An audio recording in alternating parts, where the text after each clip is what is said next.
Morning. My name is Rachel Shield, and I am the Director of Engagement here at Westminster Presbyterian Church. We are so glad that you're joining us this morning for the last conversation in our series on dismantling privilege through a specific vocational lens. We've had 5 conversations applying the lens of a particular vocational group, and this week we are talking about nonprofit and organizational leadership with Kimberly Nightingale and Rekhet Si-Asar. We are really excited for this conversation. Rekhet is the executive director of In Black Inc., a nonprofit that seeks to create spaces where the intergenerational stories about Minnesotans of African heritage can be shared, documented, and archived. Rekhet is also a school psychologist in the Minneapolis Public Schools District. Kimberly received her master's in public affairs from the Hubert Humphrey School at the University of Minnesota in 2008. She is the former creator, executive director, and publisher of the St. Paul Almanac, where for 15 years, she supported people sharing their stories, poetry, and art in different spaces, including books, readings, open mics, story mobiles, and on the walls of art galleries, buses, and trains. We do have a couple other folks from our community joining us. And I believe that we'll have a chance in a bit for them to introduce themselves and share a little bit about their connection to the story. But I just wanted to welcome Rekhet and Kimberly. Thank you so much for being here. Thank you, Rachel. Thank you for the honor of joining you guys this morning. I'm really excited about our potential discussion. I am too. Martin, I'm going to turn it over to you. Could you also introduce yourself? And I see we've got another person joining us in a bit, but if you could just give a sense of who you are and your connection to this conversation, that would be great. Yeah, my name is Martin Ludden. I use he, him pronouns. I'm the executive director of the St. Paul Neighborhood Network, which is a nonprofit community media center in St. Paul. We do some public and educational access, documentary, filmmaking programs, and lots of other fun things as well.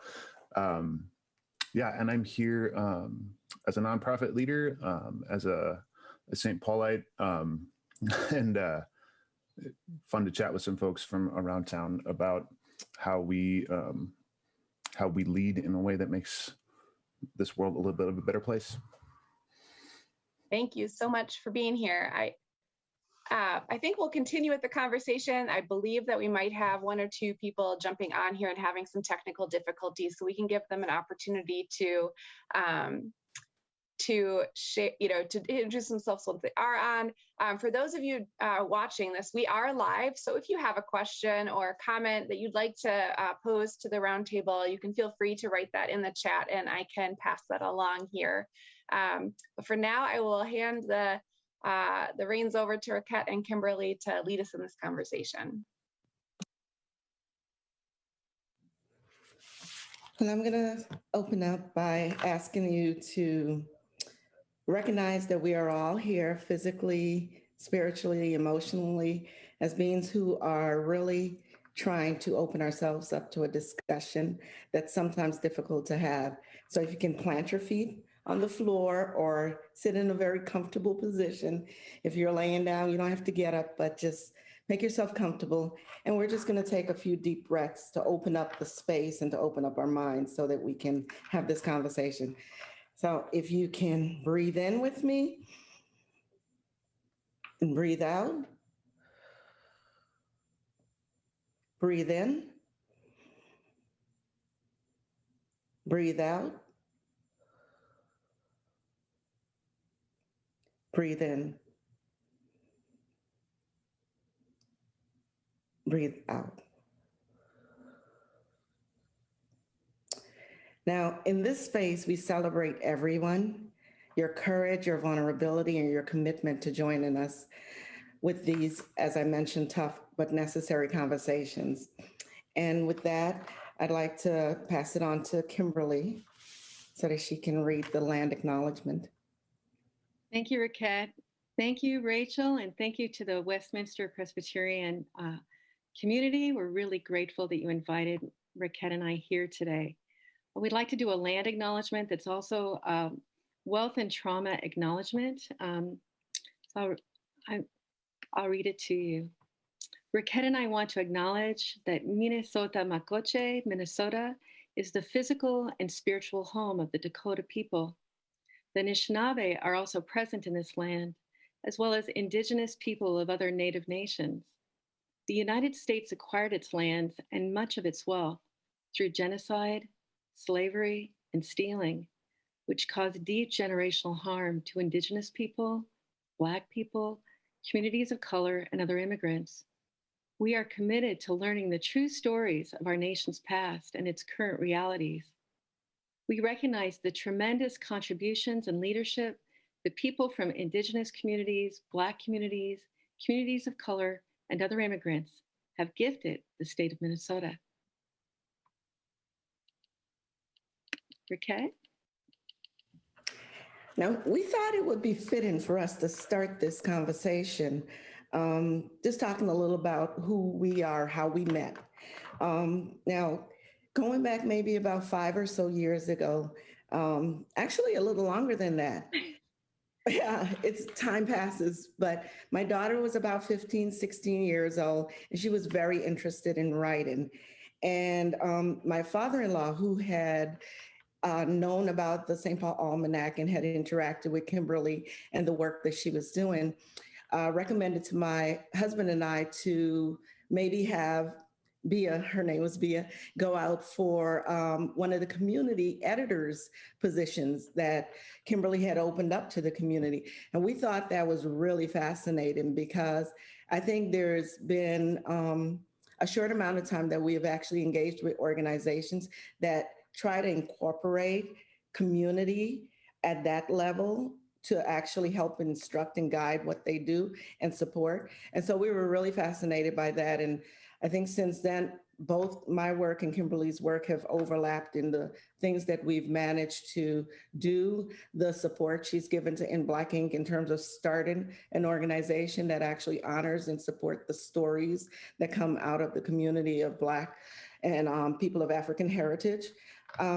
So with that, our friendship has built to be one that we feel is not just built on, like I like her as a person, but we have mutual values and interest. And with that, I always reminded Kimberly, or it's always reminded me that one of my ancestors, John Henry Clark, and I know a number of other people have used this quote, but it's one that says, we don't have permanent friends or permanent enemies, but we have permanent interest. And with our interest, we're constantly trying to create spaces where we can allow for the treatment of humane possibilities for everyone. And so with that, I'd like to introduce Kimberly because we felt like this conversation is very much needed as we both have entered in and have been a part of this nonprofit world.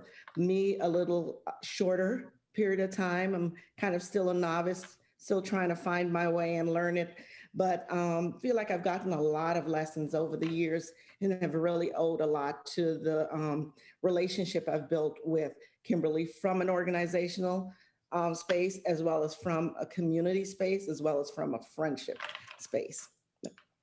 Thank you, Rekhet. And I echo all of the feelings and descriptions that you just described. And it's a very mutual experience. So Rekhet helps me, I help her, and it would be beautiful to spread this kind of activity and communication and connection across the state of Minnesota. So I'd like to start to talk a little bit about our title. And part of it was Underfunding BIPOC Nonprofit Organizations in Minnesota, a continuation of Jim Crow policies and actions. I wanted to put some context into that title. So just for all of you who may not know, BIPOC means Black, Indigenous, People of Color. And let's talk a little bit, what is Jim Crow? A little bit about that. So Jim Crow laws were state and local laws that enforced racial segregation. And they were instituted in the South, and they succeeded in institutionalizing economic, educational, and social disadvantages for African Americans. And although those laws were not part of the we're not in the North, the attitudes permeated the North, and we still live with some of the institutional repercussions of these practices.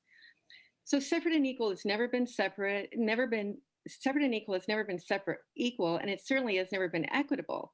And so you can't give equal support to people that you have undercompensated for generations. And you need to create equitable support that repairs the resource extraction of the past. So that's why we use that title. And we'd like to now talk, Rekhet would like to talk about equity and also vocation. Rekhet? I think one of the things in the works that we do, I know in the church community, vocation is a mission guided kind of purpose, life's purpose, the place where you kind of see yourself serving the most good or providing the most benefit to the community that you belong to. One of the things that we've learned, or one of the things I've learned, is that in terms of vocation, a lot of people in my community look to places where they can actually make an impact on that community. My role as a school psychologist was one where I really was interested in the academic and social, emotional, and the functional skill-based success of children that look like me and children that look like other marginalized children that were not being serviced in the same way. And that goes for my work with In Black Ink. I came into that, I didn't have, like, as a young girl saying, I want to be a publisher, or I want to be, a writer, or one that actually helps to grow the publishing industry. I came into that because I saw there was a desperate need in my community and others to actually lend space for that to happen, for us to actually take our own stories and document them and archive them and share them with our own voices as the primary voice that's driving it, not with an edited version or, filtered in any way. And so the whole piece around vocation in this country, at least, and in many others, the system that we belong to is capitalistic. So most people go into a vocation for means in terms of trying to make a certain amount of money to live. And the idea of having it be a deep passion or something that you want to do because this is the desire. I mean, I can say I want to really go plant flowers all over the hillsides. And I really want to see, I want to see beautiful neighborhoods. I want to paint the outside of buildings that look deteriorated or dilapidated. But I have a family, and I have to feed my family, and I have to be able that my children can have medical and healthcare and some of those other benefits that go with being able to function in this society where you have a job that covers or at least support those needs. When we're looking at that, and then we look at nonprofit organization, you can say a nonprofit organization is basically a legal entity that organizes and operates for a collective. And the collective public or social benefits that we're hoping to get from having a nonprofit, it's usually very mission-based. We're usually very tied to, we want to make this change in our community. We want to make this change in the world. One of the things that we found is that with it being mission-based, we would do it in my community. We would actually engage in this work regardless of whether or not funding comes. So a lot of times there's a lot of volunteerism and a lot of hours that could never be compensated for because someone else might not see the benefit that you see in the work that you're doing. But I'll stop there and let Kimberly jump in. Thank you, Rekhet. So one thing that connected to that is talking about vocation and what vocation looks like as far as in the workplace is you need to have money to do that work. So let's talk now about what kind of resources do we have in the nonprofit arts arena in Minnesota. Since Rekhet and I are in the arts nonprofit world, that's where I'll be talking about specifically. We're going to get into the weeds of nonprofit arts funding in Minnesota, so bear with me. So what are those opportunities? In 2008, the Minnesota voters passed the Clean Water, Land, and Legacy Amendment to the Minnesota Constitution, and the Legacy Amendment increased the state sales tax by 3/8%. And that began in July 2009, and it will continue to 2034.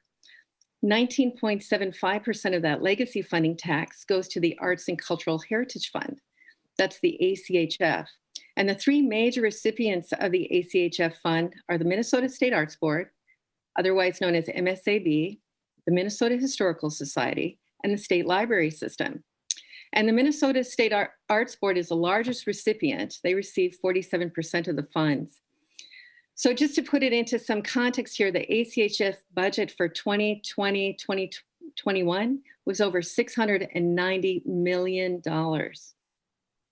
ACHF also pays for the local Minnesota Regional Arts Council grants across the state of Minnesota.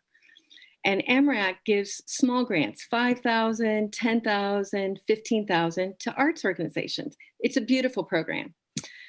But that doesn't fund a director's salary, and it doesn't fund an art director's salary.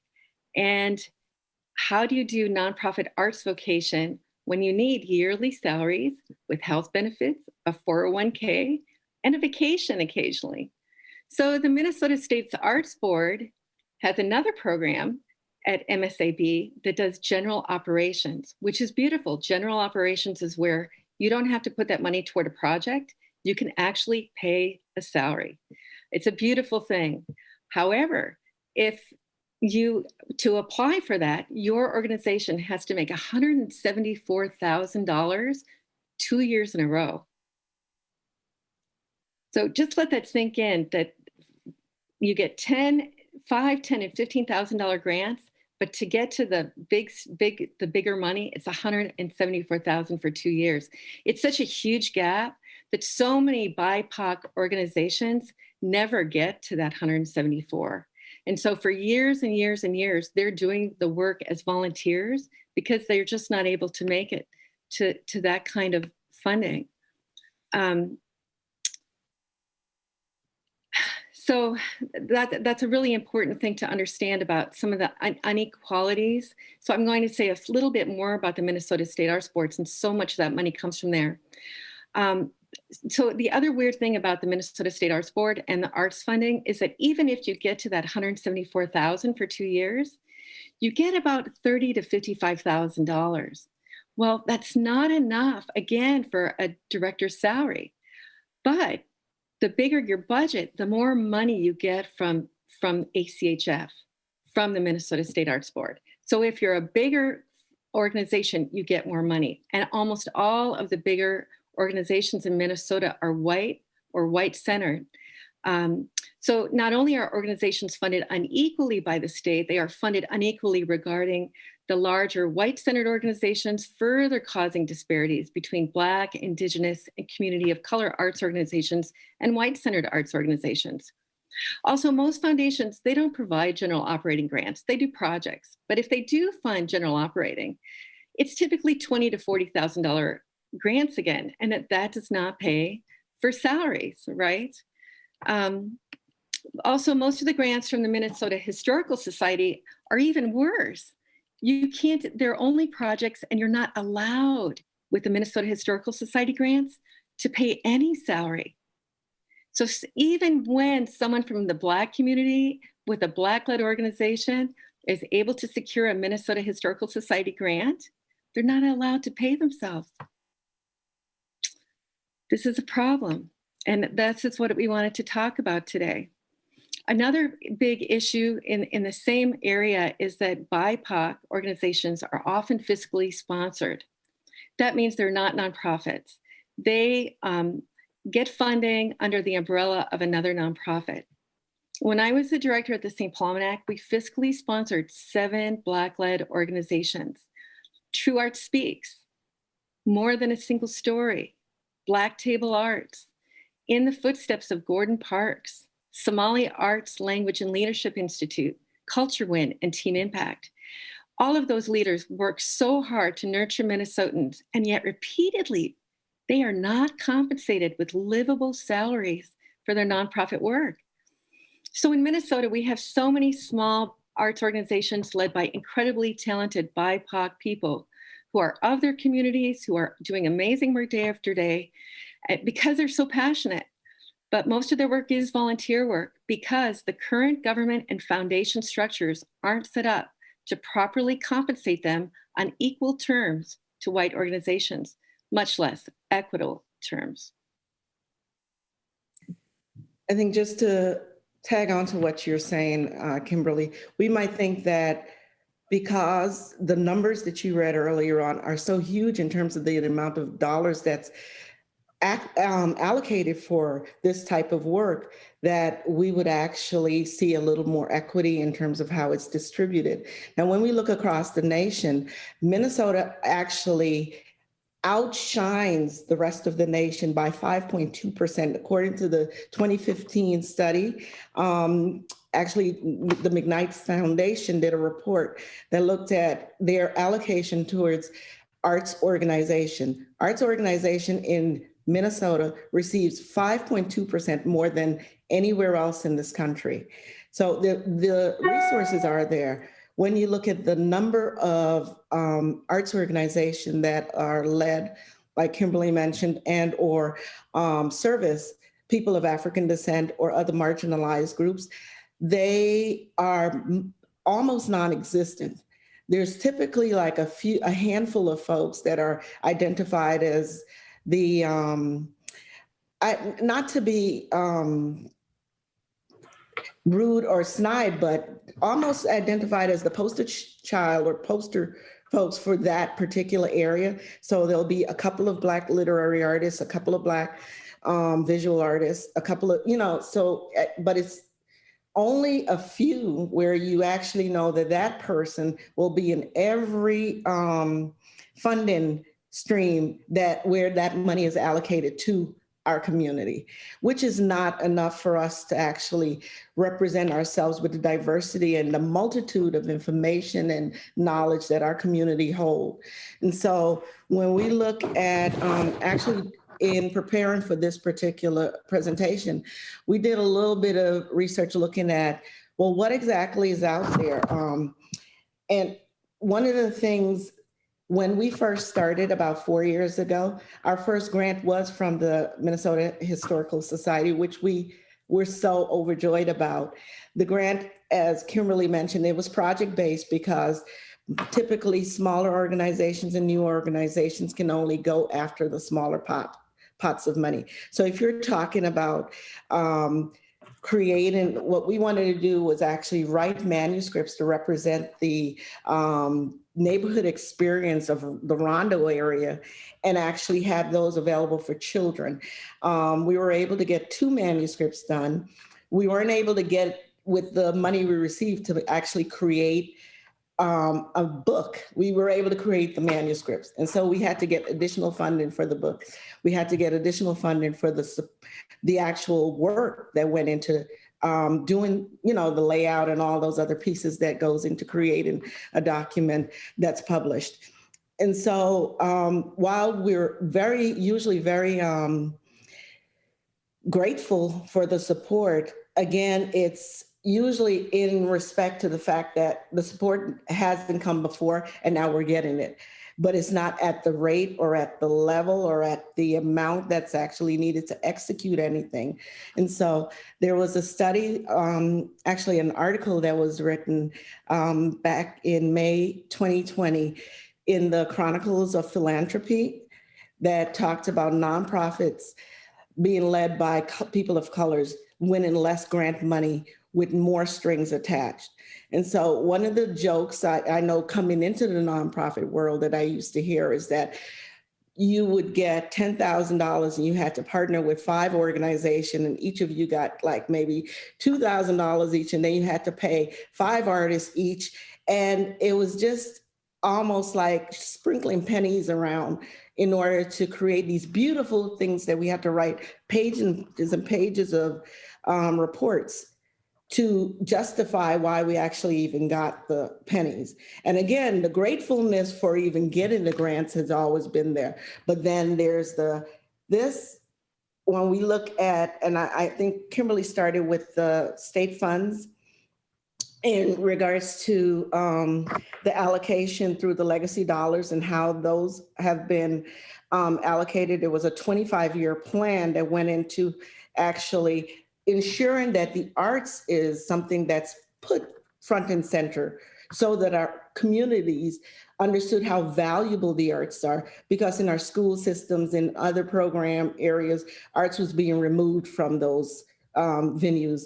And so when we look at trying to ensure that our arts and artists are supported, what we found is that the amount of work and the amount of hoops that they have to go through in order to do that as a primary economically, fruitful position, then most of us have 4 or 5 different gigs. So you have like a side gig, you have a main gig, you have something that actually helps you do your vocation, express your passion, your commitment, your purpose to your community. And then you have the thing that actually brings in the money to feed your family and maybe support the things that are needed in your community. And so those are ways in which we see that whole concept of the Jim Crow laws, not necessarily on paper, but in structural, intangible forms continuing on. It continues on because when we show up to ask for a grant, there's a lot more needed for us to prove.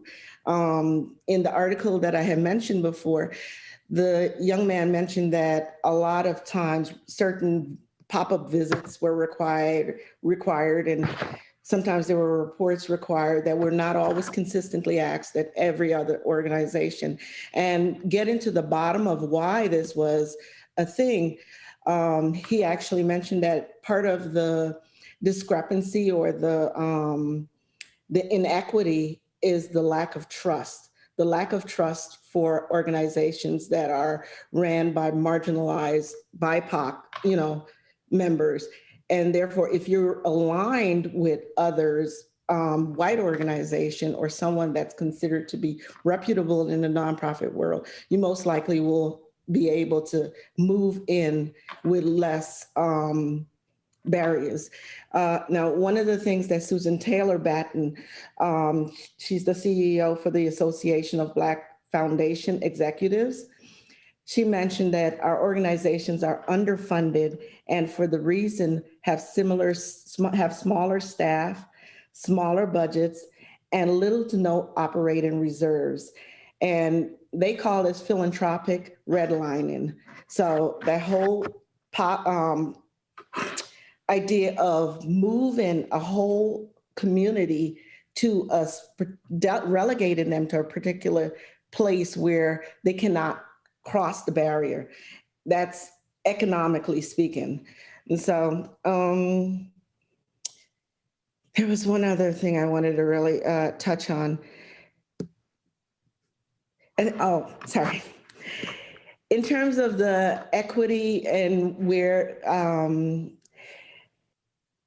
when the question that I typically asked myself when I went for grants was, if we're talking about equity, when my contributions are not considered worthy, how does that equal equity? Because for when we look at a lot of the grant writers, the program managers or the program officers, the board, the review panels are typically, and I say typically, are not diverse, where you have the input of people directly from the community or other people who might have a little bit different view of what we should look for when we actually select someone to give a grant to. And so when the selection process, inequity that's embedded in that process before they even get to the selection process ensures that there's less marginalized communities that actually are able to participate in enjoying the fruits or accessing the pots of available funds that are there statewide. One of the things that coming into this, this nonprofit business that I told myself I had to remember is that a large part of the budget that's allocated for nonprofit organizations in the state of Minnesota comes from our tax dollars. And so I pay taxes. A lot of, people I know in any and every community, it's probably not 100%, but everyone in my community, people in the Native community, people in the Latinx community, we pay taxes. And so when we look and see there's only 1% of funding that's given to us over 10 years, say, or less than 1% that's given to us over 10 years, when we look at, say, the Historical Society's funding, where they received $50 million over the course of 10 years, and $300,000 was allocated to Black or people of African descent, that community base.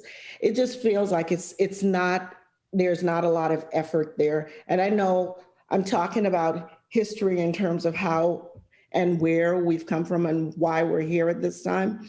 I know the last year, the allocation has boomed in terms of looking and seeking organizations that were representing or represented by people of color to allocate some funding.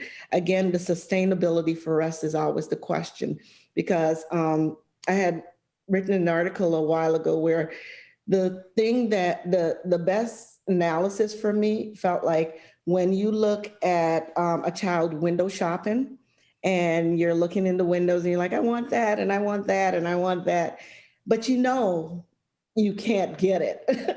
And so that whole concept of having a vision, creating a mission, creating a business plan, having this long process of building an organizational structure, and then you can't get it funded, or you can't sustain the funding that it's required to make sure that, you can do the work you need to do. Those are things that I feel very strongly about in regards to when we're talking about equity. It's not just, I get this, you get that. It's not an equal allocation of what's available. So if there's $10,000 and you say we will equally give a certain amount to each community members in the 5 or 10 different communities that we have in the state, it can't be that, because we will never ever catch up in terms of being able to build and sustain the organizational structures that's needed to elevate the community to another level. Thank you, Rekhet. So we do have some ideas of things that can help change the structures, and ways that we can also interact as individuals to make change. At this time, we did want to open it up to the other panelists to make sure that we can incorporate your ideas as well. So thank you. It's been a lot of really great background information and foundational information about what the issue is, and I'm looking forward to kind of hearing some additional reflections on how we might engage to change the system moving forward. One of the things that stood out to me was the idea that so much of some of the decision-making being done about how funds are allocated is at the board level, and how boards are typically not very diverse. And I wonder if either of you might share a little bit more about why that happens, how board members are recruited, what the system is, and maybe even some ideas about how we might think about changing those systems. Sure. Well, I know Minnesota is committed to changing those systems, but Rekhet, maybe you want to talk about even your experience in the last 3 months at the Minnesota Historical Society? Yeah, I think, well, to answer your first question, Rachel, in terms of how boards are recruited, typically organizations, and I say I'm new to this because this is this is a new journey for me, but typically organizations look to see who they can have on their board that might allow them to fiscally build their organization. So they might look at board members that have access to, if we're talking about arts, that might have access or connections with larger organizations that support the arts. They might have people who are experts in that area or can provide certain skills or resources to help grow and support the organization. Typically, for nonprofits that are led by BIPOC and specifically our nonprofit organizations, there might be more of a recruiting strategy of people you know, people you trust. They might not have money, they might not have connections, but it's people that you feel that will reliably help support you in your, your journey of building that organization. And so when we look at the work that we've done in Black Ink, I know Kimberly mentioned to our recent experience. I know recently we received it's a second kind of like a site visit for an organization where a grant was submitted. And at the second level of reviewing the grant, we were offered a site visit. The 5 board members consisted of all white male. It wasn't even any women on there, but one of the issues that actually brings is that all of the organizations that were on the list of applicants, because it was an open review process, were all organizations led by people of European descent or white folks. And our organization was the only Black organization. Our organization was also the only organization that was pulled for questions and discussion. And the questions and discussions primarily revolved around the use and the spending of the funds that we were requesting. And so even though it might not be a conscious action, what it tells us is that even if the process is clearly supported and guided by someone in that organization, which it was, there's still the chance that we are not trusted in a way where the support we got from the organization itself to create the request that we did, and the support that we get from the community to actually execute it is not actually leveraged at the same place as other organizations. And some of the, so that was the example I think Kimberly was referring to, but that's a typical experience. I think for every grant request, we do have to prepare for everything. I mean, even, and I know that everyone should, but I also know that that's not the case. But I'd like to jump in here too, that when I was leading the St. Paul Almanac and we had 7 fiscally sponsored organizations, we'd be helping them with all their reporting. And 9 times out of 10, the reporting for those fiscally sponsored organizations that were Black-led were really scrutinized. It felt like they were looked at as criminals. Instead of, at the St. Paul Almanac, we just wrote our reports, sent them in, not a big deal. But there was a sense of like penalizing, like the need to penalize Black-led organizations. And it's kind of shocking when you start seeing it through so many different organizations I was fiscally sponsoring. It became very clear to me very quickly that this was very deep-held racism in our culture. Within the nonprofit sphere. So I wanted to, that's one thing to talk about as far as the, as far as reporting. And with boards, even when you have 40% of your board is BIPOC and you've got 60% that are white, you've got your whole culture all around you is all white. So there's already so many pressures from the culture saying, think this way, see things through this white lens, and see things through this white lens that has been in this community for, hundreds of years. So it's really hard. I really recommend boards always have more than 50% of their board be BIPOC. And even then, even if you have 70% BIPOC, you're still going to have that white lens pushing in on all of the decisions that you make. And so you always have to question, is this really the best decisions for our community? So I wanted to make sure that I just let you know about that. I've experienced that. Kimberly, I know that we've got a lot of folks at Westminster who are on boards, and I imagine that this kind of increased suspicion or scrutiny that BIPOC grant seekers are facing is not going to be people aren't going to obviously articulate it in a way that would be necessarily, catch our ears and our eyes as being racist. Could you or maybe Rekhet or even Martin have share some ways that somebody who's sitting on a board might recognize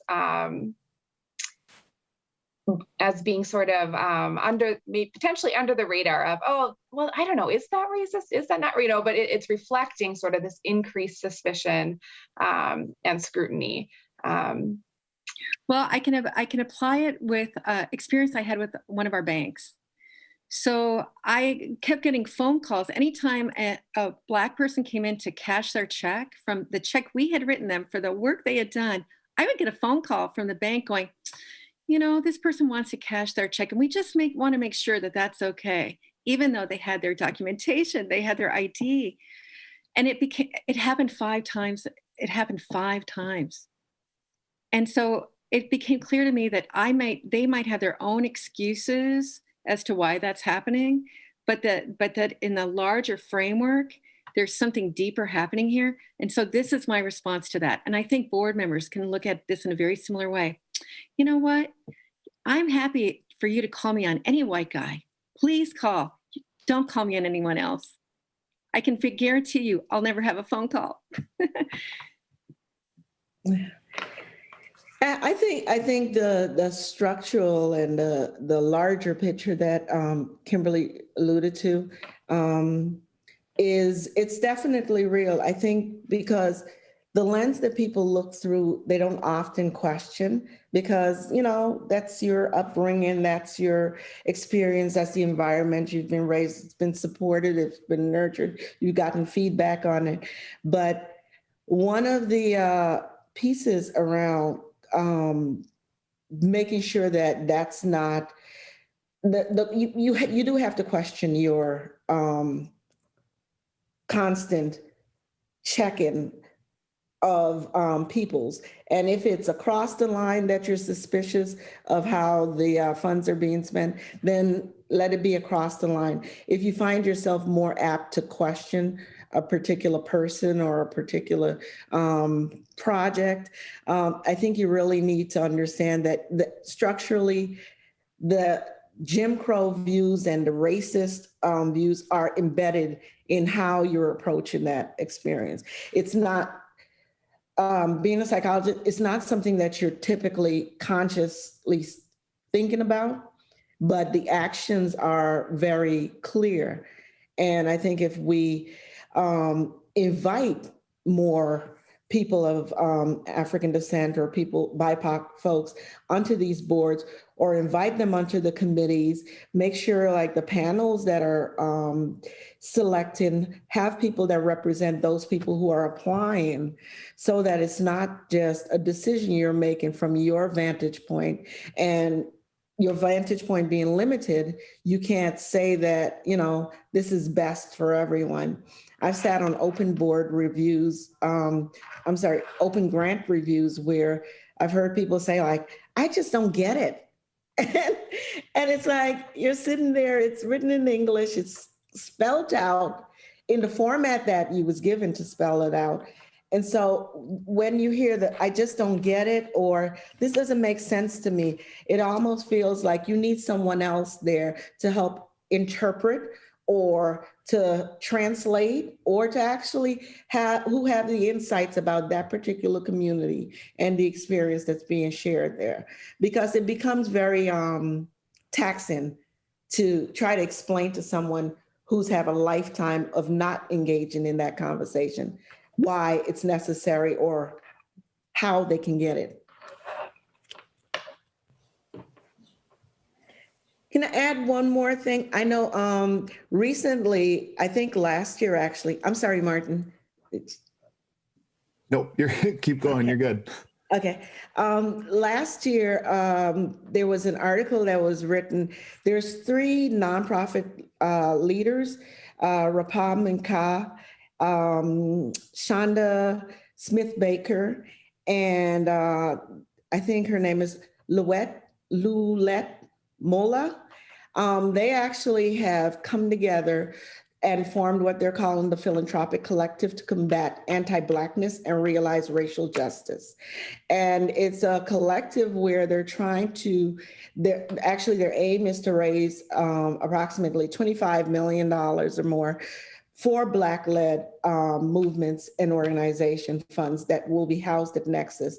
Now, the fund is, it sounds like, after the George Floyd murder, the community locally and nationally has been really responsive to trying to find ways to engage our community and support our community in their endeavors. But one of the things that I keep cautioning is that the giving is beautiful, but there needs to be some longevity tied to the giving. It can't just be like, oh, we know that you haven't been able to pay your rent in 6 months. Here you go. That's gone once the rent is, And so looking at tying some of the giving at this moment to long-term planning, say over like when the state sat down to create that legacy plan for 25 years.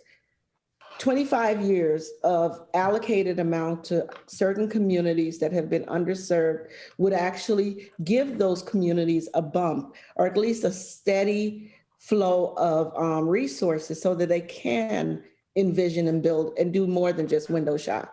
So I just wanted to add that.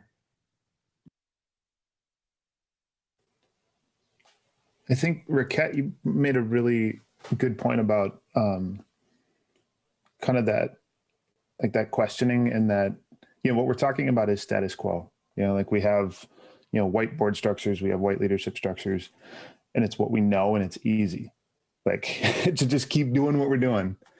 And I think it's really imperative, especially for white folks in leadership and board positions, to interrogate that and to really and to ask those questions, because it's easy and because it's fast, it's easy to keep doing it. And it's, we talk a lot in this last year, I've heard a lot about unlearning, and it's unlearning those structures and interrogating and asking why, because we have the space to do that and to keep pushing that why. Like, why are we requiring these reports?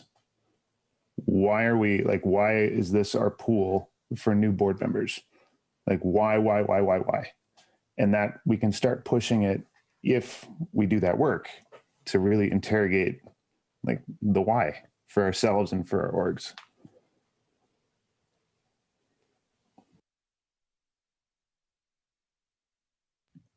Definitely. One thing that I know, I will admit that I've seen in terms of once from the time we started 4 years ago to now, I see some of the philanthropic organizations just really trying to find that place to listen, because we're seeing a lot more conversations, which is beautiful. The conversation is good because the silence is deafening, and it's really debilitated also. Like when you express that this is something that needs to happen, and then there's silence. That becomes really, I know they have that quote that folks or that statement that folks have been using, silence is violence. It feels like that. And so for us to really remember that if we don't have something to say or we don't understand the situation and the issue, ask about how can I do this? Where can I do this? And so I think your question for us in the beginning, Rachel, and some of the things that you just mentioned, Martin and Kimberly, in terms of how do we address this inequity and how do we move from that place, is something that we have to do by allowing our comfort level to be placed on the back seat. And because as adults, we know how to protect ourselves. If it's a really not a safe space, we should know how to, access that. And so creating those spaces where you don't just have one token, Asian person or Latinx person or Black person. I mean, because for that one person to represent the whole community, it's just not fair. And that's the same thing we say to funders. For you to give one Black organization funding and then, we're competing against the other three Black, it's only three of us. Give that equitably, just like, you would think that most artists are trained in the art of Picasso or something, and you give all of the abstract artists money. Give the pointillism group some too, or give the Van Gogh folks some. Don't just focus in on the one that you're familiar with. I feel like we've missed so many opportunities in this state. There's so many people, so many languages, so many cultures, so many beautiful, beautiful traditions.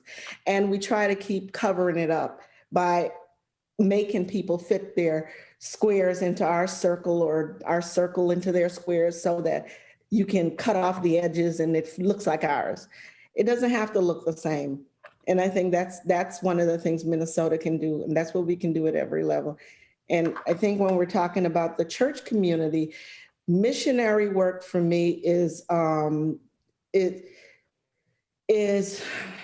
heavy. I think just really looking at the way in which you come to the communities, because a lot of the third, I hate to use, because I come from a country that's considered a third world, and I don't consider it a third world, it's my first world. But in a lot of these countries and these people that come from other areas, if they're thought of as kind of like a charity case, it doesn't lend itself to building relationships.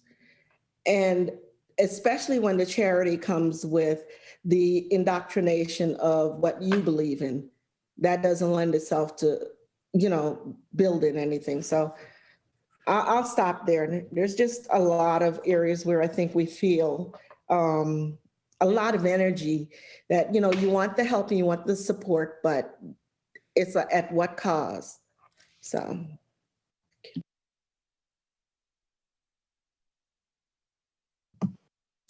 Yeah, thank you for that. That's really important.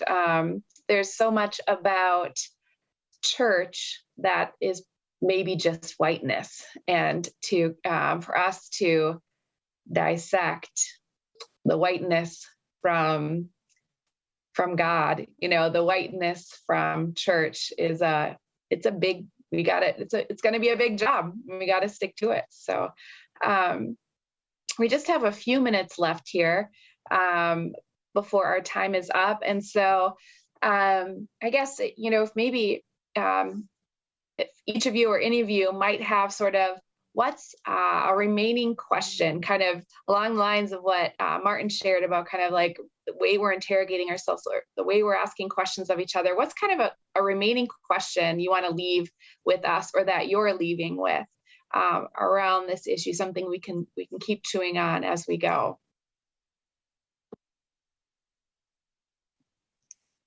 Hi, I'd like to talk a little bit, and it may be more than just a question, but as white people,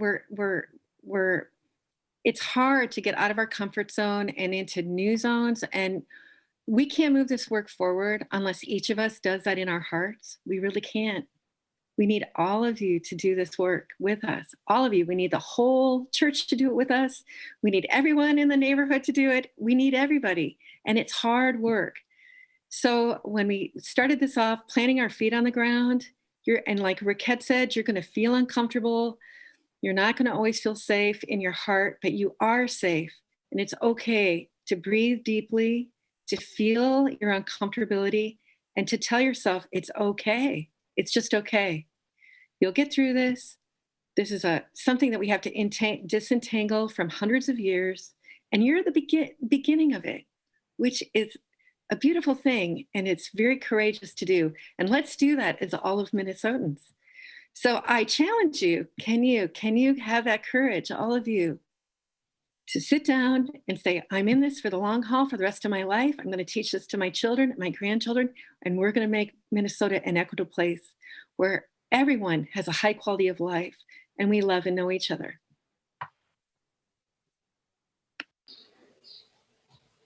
I want to leave the last word to Rekhet and Rachel, but I think especially in the context of church, this resonates for me. But there's a quote out of the Aboriginal rights movement in Australia that talks about, like, if you're here to help me, like, that's not how this works.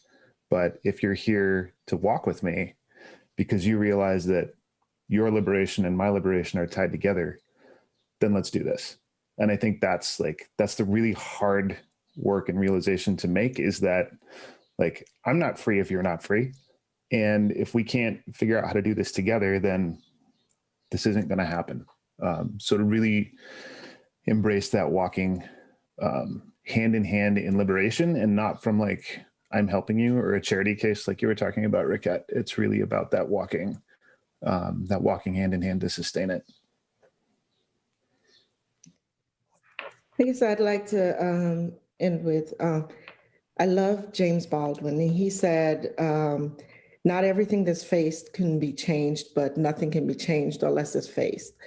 And I think the silence and the shying away from conversation is traumatic for all of us. I think it's a way to shut down our communities, specifically marginalized communities, and not have those thoughts or that experience. But I would say, if your mission is quote unquote godlike, how can you ensure that that mission includes treating every being that you interact with the most humane energy? That's what I'd say. Thank you, each of you, for being here and sharing from your experience, from your hearts, and for, I know that there's a significant amount of energy and time, and just there's a lot of stuff that goes into coming to the space and sharing with us. So I appreciate it. Next week, we have a joint forum. Social Justice and Adult Education Ministries will be featuring Reverend Dr. Diane Gibbons Moffat, the Executive Director of the Presbyterian Mission Agency. So we invite you to join us for that conversation as well here on our live stream. And thanks again to everyone who has joined us today.